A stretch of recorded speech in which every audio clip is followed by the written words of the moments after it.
Get ready, tech enthusiasts, because Google is absolutely on fire today. Let's dive into why the tech giant has made multiple splashes in the news. First up, Google finally rolled out a major upgrade to the Play Store. Users can now install and update multiple Android apps simultaneously. Gone are the days of tapping your feet and waiting for one app to finish before the next begins. Now, up to 3 apps can blitz through the download and installation process all at once. This is massively handy, especially when you're setting up a new device or restoring from a backup. Parallel downloading was initially tested back in 2019 and March last year, but now it's becoming more broadly available.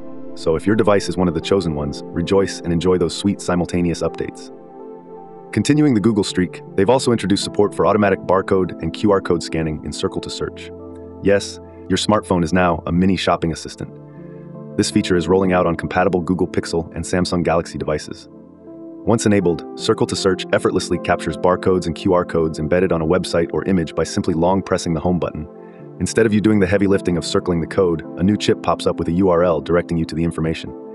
It's almost like a magic trick, but for your phone. This nifty QR code feature was first detected in the beta version of the Google app, but now it's out and ready to make your online experience smoother. Samsung fans get an extra treat here, as Google's expanding Circle to Search to more Galaxy devices like the Galaxy Tab S9 FE and Galaxy A series models. Not stopping there, Google announced updates to its minimum quality standards for Android apps. Starting August 31st, low-quality apps will either shape up or ship out of the Play Store. This means a cleaner, higher-quality experience for all of us, as app developers will have to adhere to these beefed-up standards.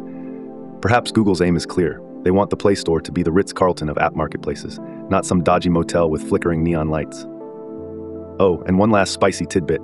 Google has hinted at a new feature named App Auto Open that will automatically launch an app once its installation wraps up. Intriguing, right? Imagine your app just pops open like a digital jack-in-the-box, ready for action as soon as it's downloaded. So what do you think about these updates? Is simultaneous app downloading the game changer you've been waiting for? Are you excited about Circle to Search getting QR and barcode scanning? Or maybe you're curious about Google enforcing stricter quality controls on apps? Drop your thoughts in the comments below. We love hearing from you and can't wait to see your views. Is Google making smart changes or missing the mark? Let's get that conversation rolling. Thanks for watching to the end. Remember, this is just one story from our full daily show, which includes all the other news and an analysis of the day's tech market activity. If you found this video interesting or insightful, then please like, subscribe, and share it with others. Your support is greatly appreciated. Catch you later.